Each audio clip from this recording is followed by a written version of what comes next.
Hello everyone, this is a true story that happened to me. I've never told it to anyone, but I feel a weight on me that will only be relieved when I let it out.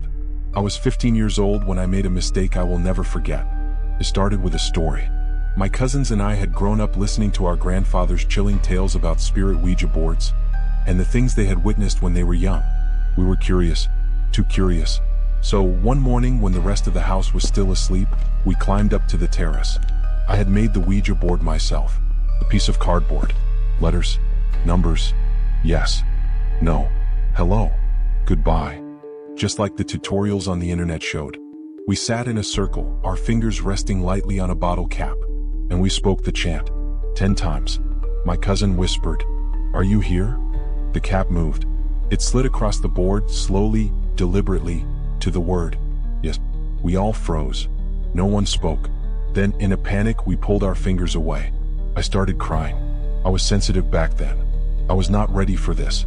We closed the board, stuffed it in a closet, and tried to pretend it never happened. But something followed me.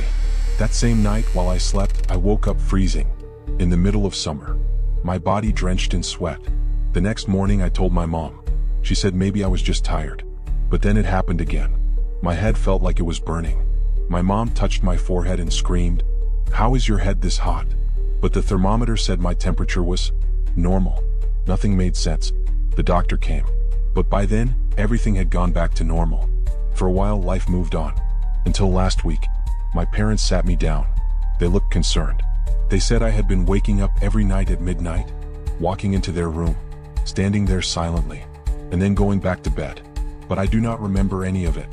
I had no memory of ever leaving my room. Then came last night. My brother was playing video games. I laid down on the bed next to him, and suddenly, I felt it. It was like a massive weight dropped onto my body.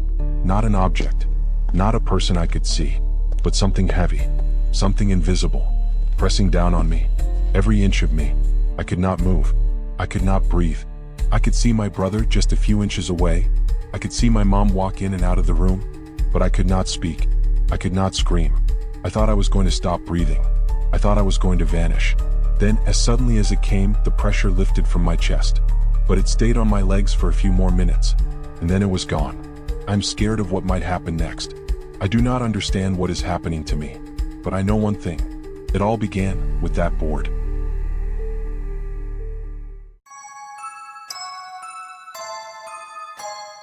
Hello, if you have ever thought about messing with the Ouija board, don't do it. I have made that mistake, and it was a big mistake. My name is Ellie, and this story begins when I was just 15.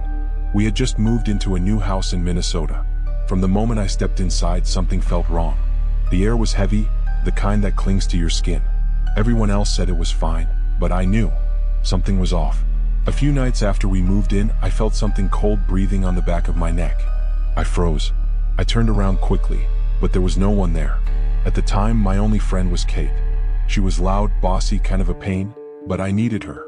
I did not have many friends. We spent most of our time in the basement with my cats and ferrets. Kate, she was rough with them.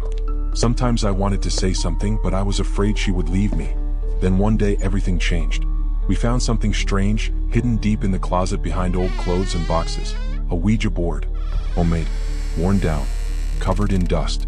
Like it had been waiting. We lit 4 candles. 2 on each side. We sat on the cold floor. Both of us placed our fingers on the planchette and started. Are there any spirits here trying to talk to us? Silence. We tried again. This time, it moved. Yes. Kate looked at me, half laughing, half terrified. She asked, "How old are you?" Slid slowly. 8. I was shaking. I asked the next question, a dumb one I regret.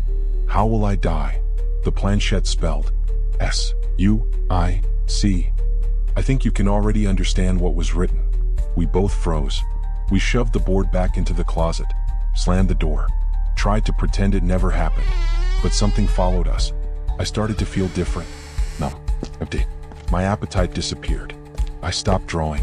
I stopped caring. My grandparents said it was just growing pains. But I knew better. Then came the vision. I was going down to the basement, just 2 steps in, when I saw it. A girl screaming. Being pulled into a room where a cement wall now stood. Her face burned into my memory. I ran to my room and locked the door. But it didn't stop. That night, a foul smell filled the basement. I rushed to my ferret's cage. One of them was dead, its body torn open. I screamed. My grandpa buried her in the backyard in a small shoebox. I cried for days. I still miss her. Later, my grandma got me a new ferret. I named her Sugar Plum, but I always called her Sugi. I thought the worst was over, but I was wrong. A few weeks later, I began waking up at 3:17 a.m. Every night, the same time. Always the same dream, the girl whispering to me from behind the basement wall. I started sleepwalking. My grandma would find me standing by the door to the basement, just standing. One night, I woke up on the basement stairs, barefoot, freezing. I told my grandparents, but they just gave me some tea and said I was probably stressed. But I knew, whatever we invited, it never left. Kate stopped coming over. She said she kept hearing a voice calling her name when she tried to sleep. Her cat vanished. She blamed me. I was alone. Then something new happened. I was sitting on my bed petting Sugi when I heard knocking from under the floor. Slow, rhythmic, like someone trying to say, "I'm still here." I ran. But the next night I stayed. And this time, I knocked back. The knocking stopped, until I tried to sleep. My mattress dipped, as if someone sat beside me.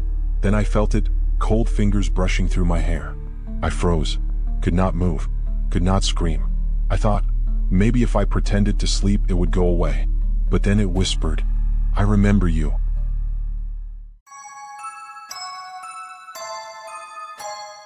My name is Miguel, and I truly wish I had never made that mistake. I was 16 when it happened. My best friend Leo and I had always been curious about the supernatural.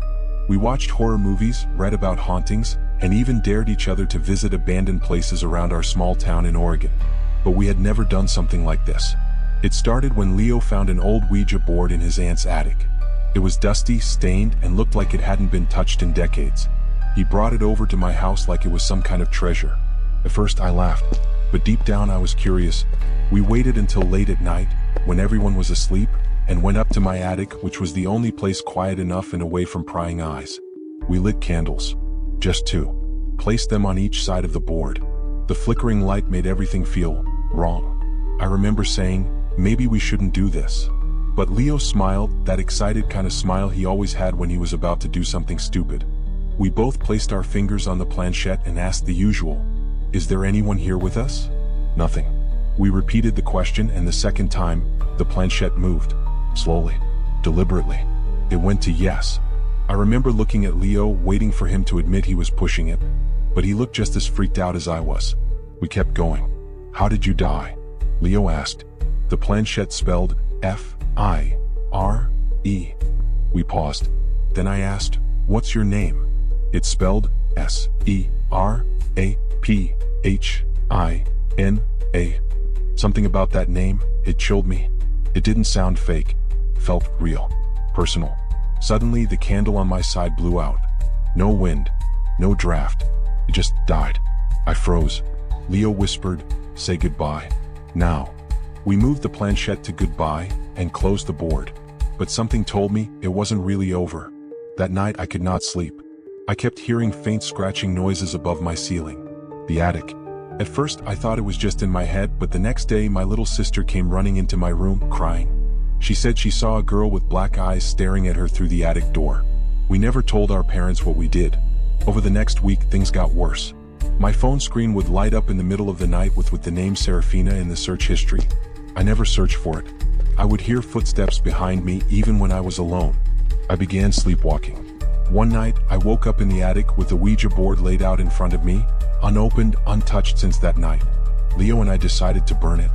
We went to a secluded field, poured lighter fluid, and lit the board on fire. The flames roared higher than they should have, as if something inside it wanted to escape. We stood in silence, not saying a word. When it was finally ash, I felt lighter. But that night, I had the worst dream of my life. I was in the attic again, except this time, I wasn't alone. A girl in a burned dress stood across from me. Her eyes were black as coal, and her skin looked like melted wax. She reached out to me and whispered, "You shouldn't have sent me away." I woke up screaming. Since then, I've had no more signs, no more footsteps, no more nightmares. But the attic still feels cold. Too cold. And sometimes, just sometimes, I hear faint whispers when I pass by it. If you're thinking of trying a Ouija board, let me be clear. I do not recommend it. I wish I had never done it. Some doors should never be opened. Did you enjoy the video? Then tell me in the comments, which part gave you the most chills? Have you ever experienced something strange like this?